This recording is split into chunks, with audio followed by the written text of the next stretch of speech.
Hello everyone, in today's session we are going to see the concept of poles and zeros.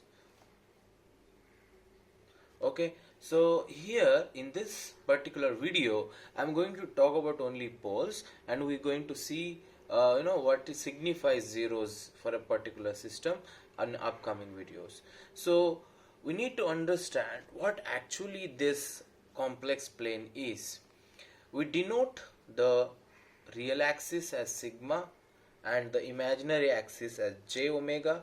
All of you know that this we call it as a complex S plane, which is sigma plus j omega.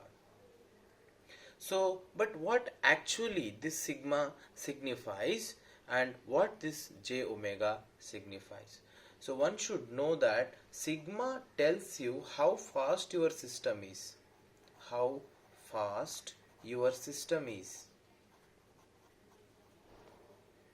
or how slow your system is. In other words, I can say it tells you about the decay rate. So this j omega tells you the frequency of it, like how fast, how quickly the frequency is changing. So basically sigma tells you the decay rate, j omega tells you how fast the frequency is changing. So let us say if I tell there is a pole at the origin, what will be its response? You can simply say it is 1 by s, right? The response is like 1 by s. If there is a pole on this side, we'll write it as plus a. If the pole is on this side, we write it as minus a. So let us say for this moment, let's say I have the pole at origin. यहाँ पे origin पे एक pole है.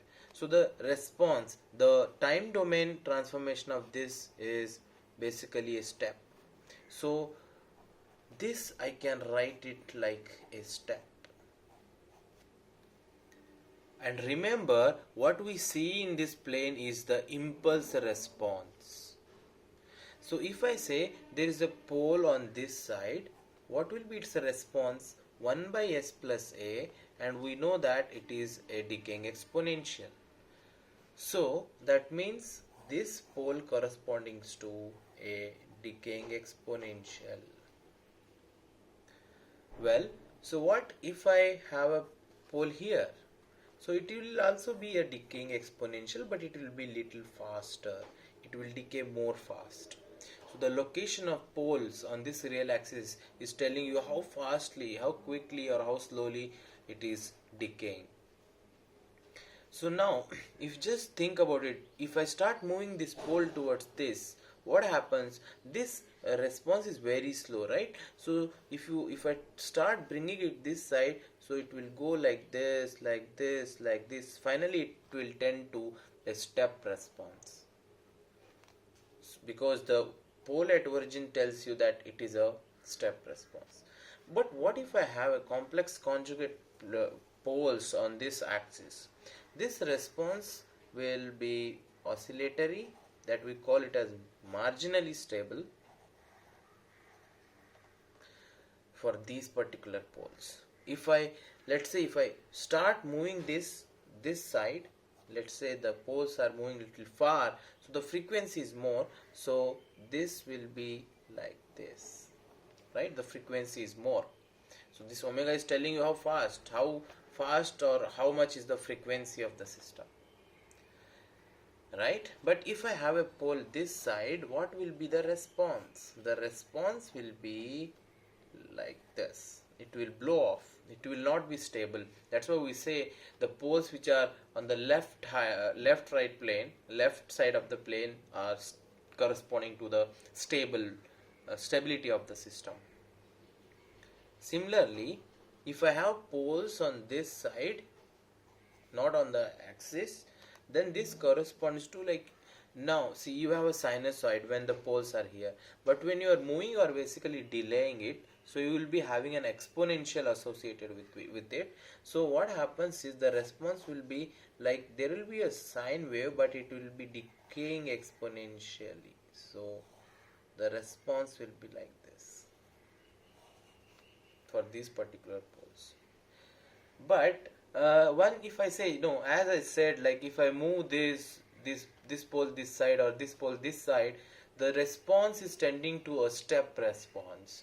Well, so what if I move these two poles? Will this sinusoid going to tend towards step? This is a beautiful question. Think about it. Actually, no. This sinusoid is not going to turn into a step, because here we are talking about a system of two poles, but here there was only one pole. But if I somehow bring one more zero here, we'll talk about that in the coming video, then actually these will also tend to a step response.